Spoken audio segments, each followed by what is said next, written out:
성경 말씀은 마태복음 21장 1절에서 11절 제가 봉독해 드리겠습니다. 그들이 예루살렘에 가까이 가서 감난산 벳바게에 이르렀을 때에 예수께서 두 제자를 보내시며 이르시되 너희는 맞은편 마을로 가라. 그리하면 곧 매인 나귀와 나귀 새끼가 함께 있는 것을 보리니 풀어 내게로 끌고 오라. 만일 누가 무슨 말을 하거든 주가 쓰시겠다 하라.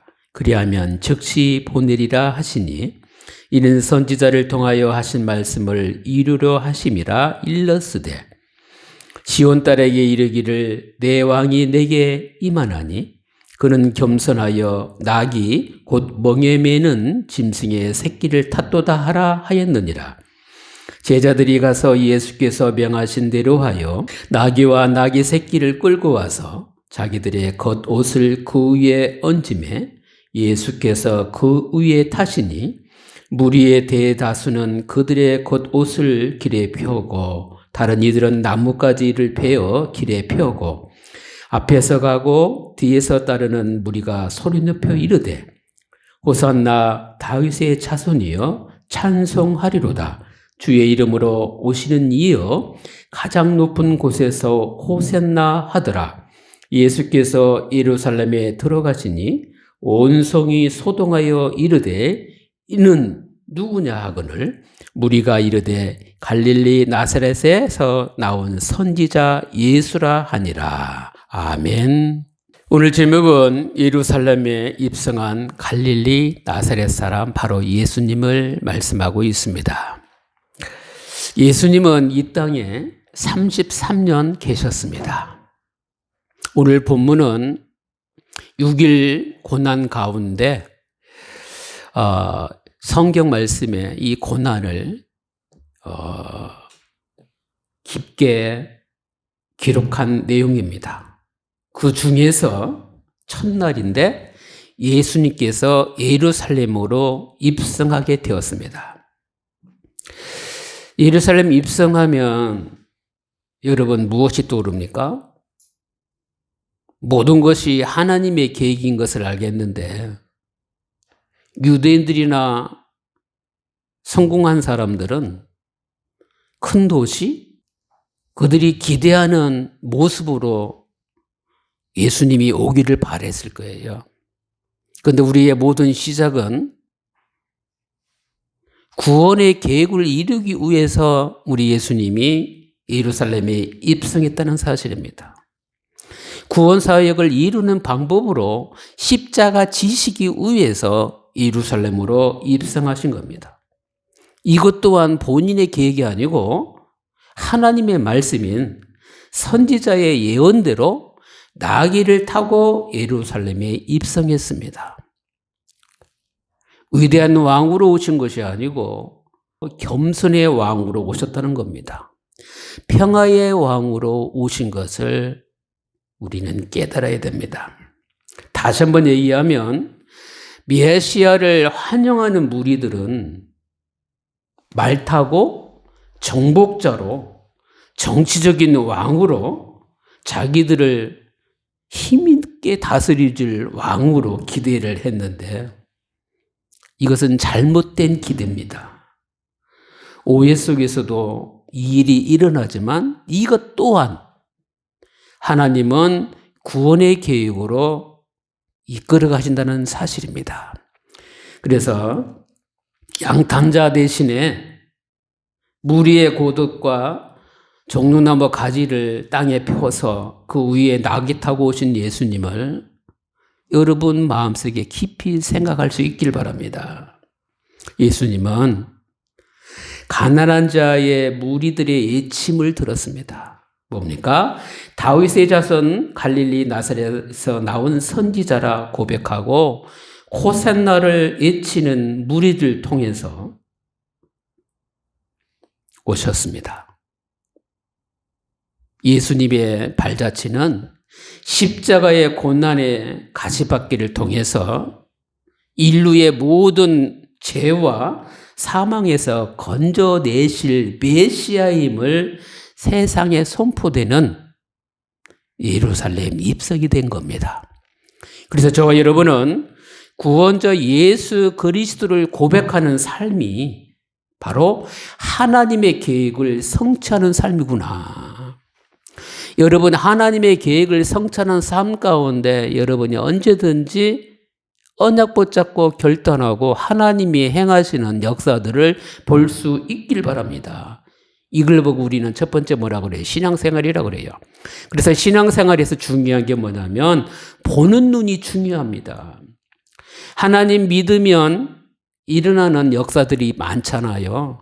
크게는 기적이 일어나기도 하는데 보잘것없는 반대 것으로도 역사가 일어나기도 합니다. 이 두 가지를 신앙생활 가운데 볼 수 있어야 됩니다. 어린아이가 됐든 어른이 됐든 무언가의 얘기를 했었을 때에 귀담아 들으면 그 말에 대해서 더 경청할 수 있고 깊이 인도받을 수가 있어요. 그런데 하물며 하나님 것은 하나님의 심정을 보지 못하면 우리는 거의 육신으로 선택할 수밖에 없어요.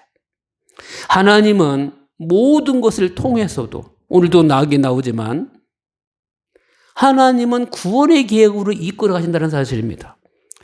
구원받은 하나님 자녀가 기도하잖아요. 뭘로 하고요? 말씀으로 역사해달라고, 구원으로 역사해달라고, 능력으로 역사해달라고. 그래서 우리는 성삼위 하나님을 앙망하지 않습니까? 오늘 나오는 본문의 기록자는 마태입니다. 마태복음은 왕으로 오신 예수님을 기록하고 있습니다. 마태는 섬세하고 세밀하게 기록했어요. 구원받았다면 하나님께 세밀하게 쓰임받는 그릇 되길 바랍니다. 특징이 뭡니까? 내 걸로 쓰임받는 것이 아니라 하나님 걸 받아서 쓰임받는 겁니다. 하나님을 바라보는 겁니다. 오늘 본문에도 나오겠지만 하나님을 바라보면 모든 범사를 주권을 인정하는 거예요. 주께서 쓰시겠다 하라. 이 마음의 상태를 갖고 있지 아니하면 하나님을 바라볼 때는 신앙이 있는 것 같은데 먹고 살고 현장 가고 사람 만나고 모든 갈 때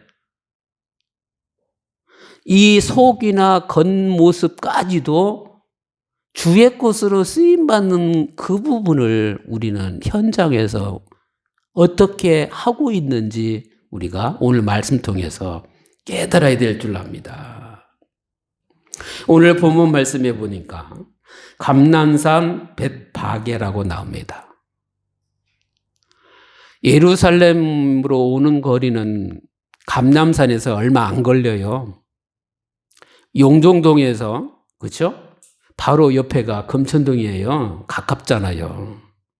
벳바게나 베다니나 가까운 거리입니다.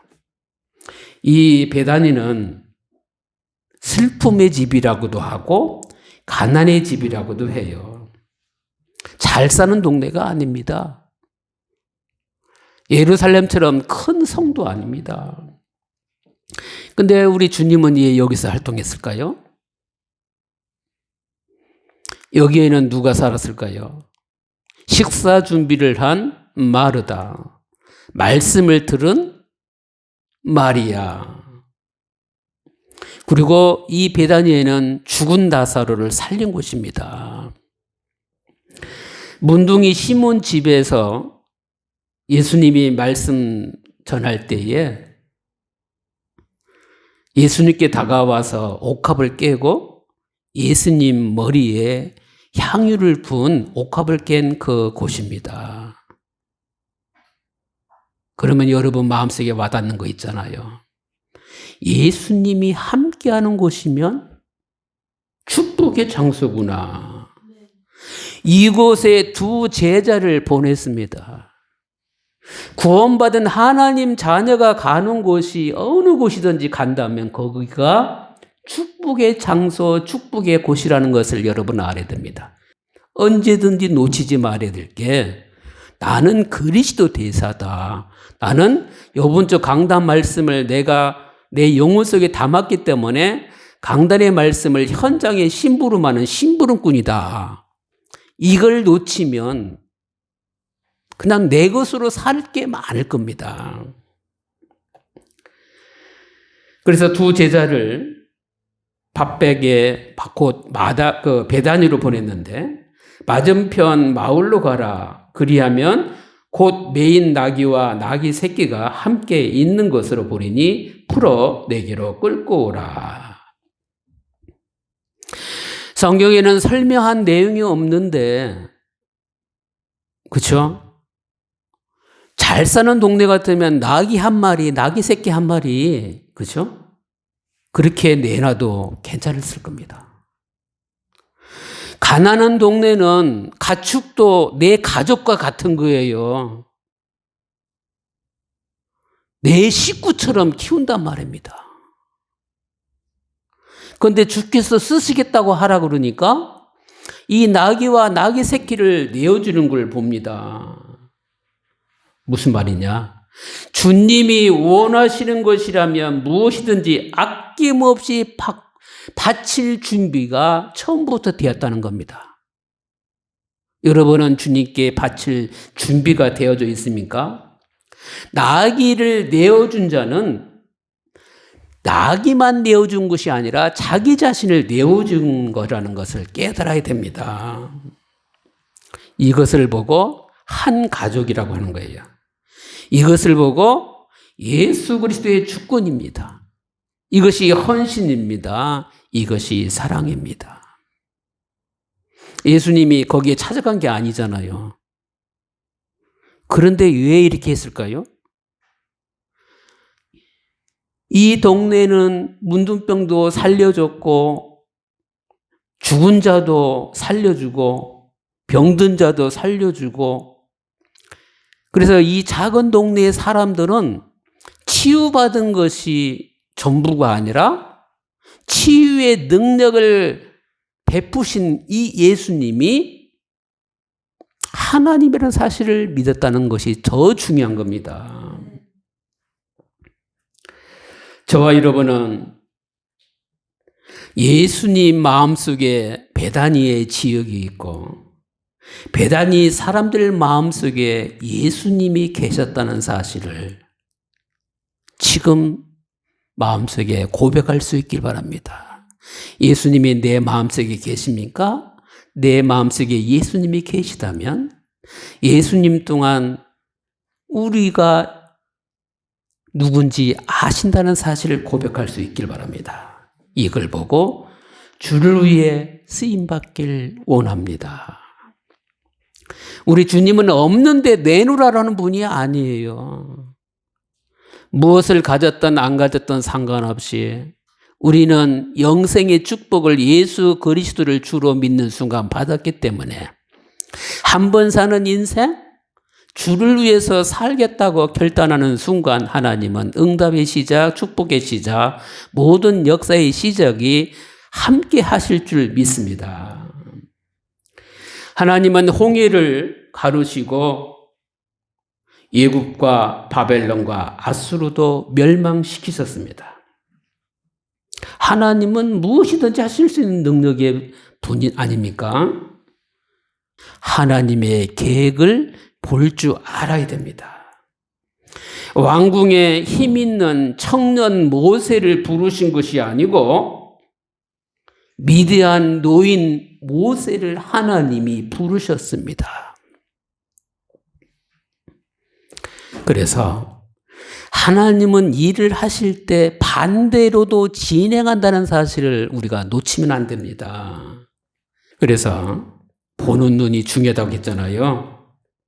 병들었을 때, 어려웠을 때, 힘들 때도 하나님께 기도해서 응답도 확인하고 축복도 받고 평안을 얻길 바랍니다. 이걸 보고 하나님이 함께하는 신앙생활이라고 하는 겁니다. 그래서 저와 여러분은 많은 성경에 믿음의 영웅들이 나오지만 잘생긴 형들을 부르지 아니하고 용모도 별로 좋지도 않고 나이도 어린 막내 다윗을 하나님이 부르셨습니다.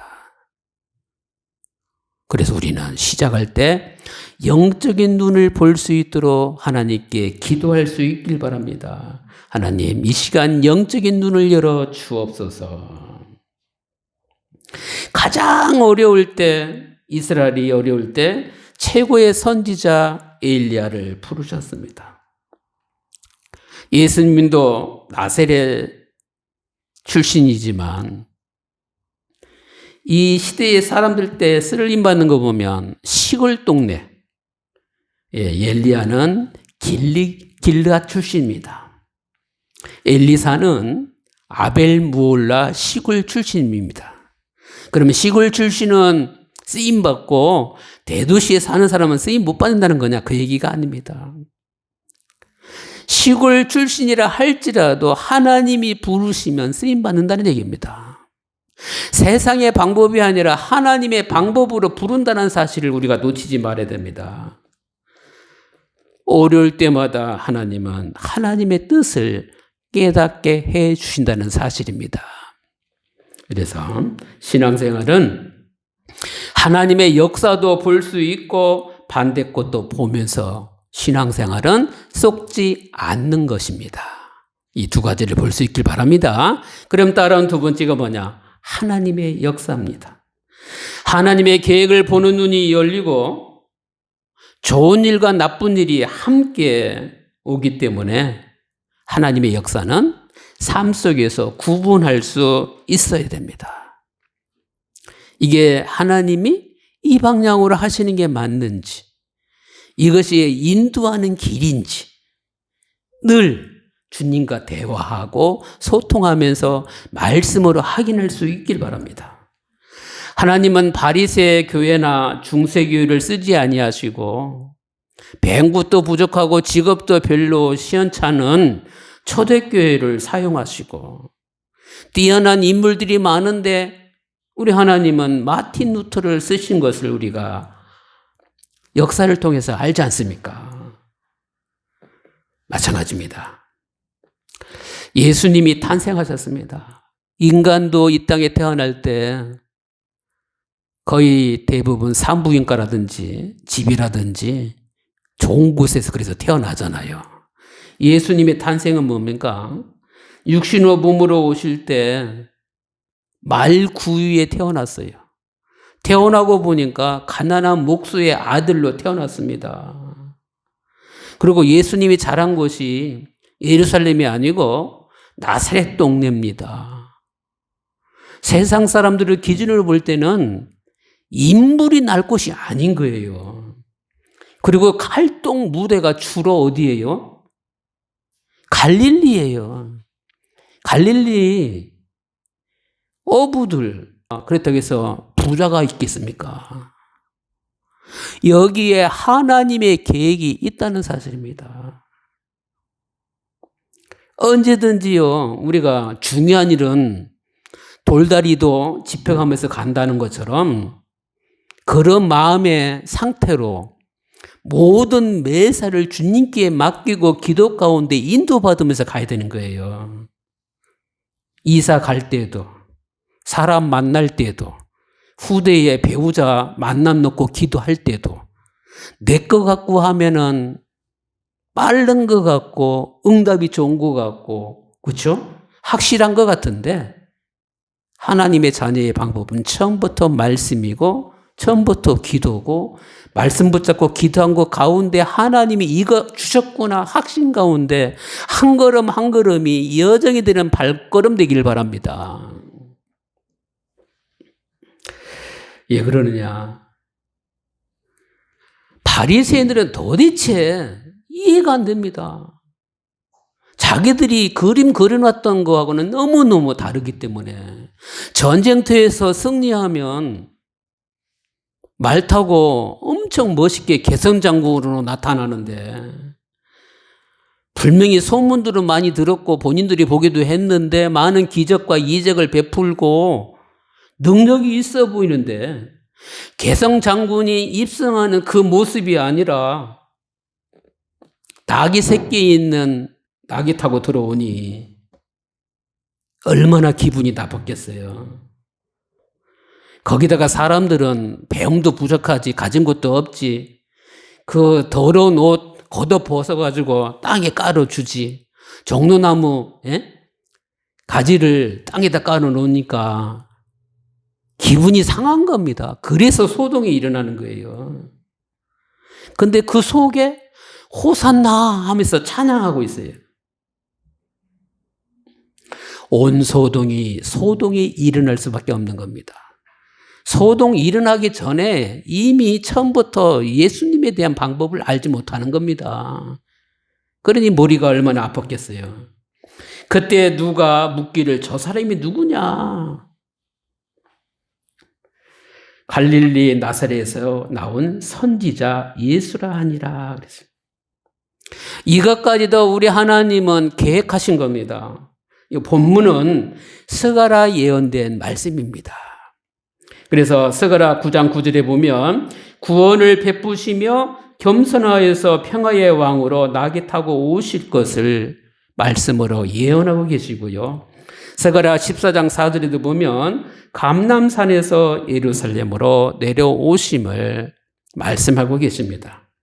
왕하 9장 13절에도 사람들이 겉옷을 깔게 될 것을 이미 말씀하고 계셔요. 호산나라는 말은 우리를 구원하십시오.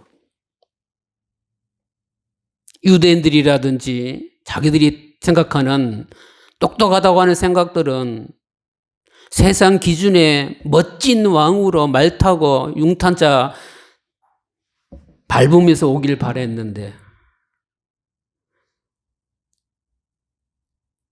이런 모습으로 오니까 아마 참 마음이 뒤틀렸을 겁니다.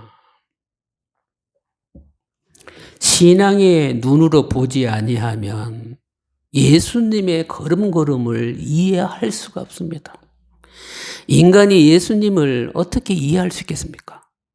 그런데 우리를 자녀 삼으셔서 성령이 함께 하시니까 성령은 깊은 모든 것을 통달할 수 있도록 영을 분별할 수 있도록 우리 하나님이 모든 것 주셨다는 사실입니다.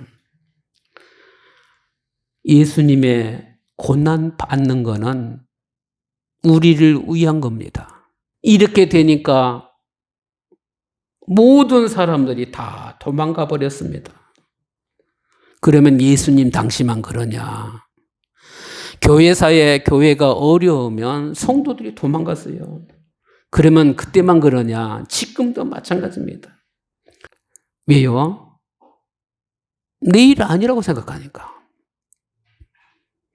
그런데 하나님의 시간표와 기도 속에 있으면 이것이 나의 축복 정도가 아니라 이걸 통해서 이 축복을 누리라고 하나님이 미리 준비해 놓으셨구나. 이것이 자녀에게 신앙이 전달되도록 하나님의 기회를 주셨구나. 한 번 사는 인생, 그죠? 역사책에 기록될 때 한 번 산 인생들 전체적인 부분에 기록되는 게 몇 줄이나 되겠습니까? 하나님의 역사 속에 성전에 있는 성도들의 역사를 기록해 주시려고 기회 줬다는 사실을 꼭 붙잡으시기 바랍니다.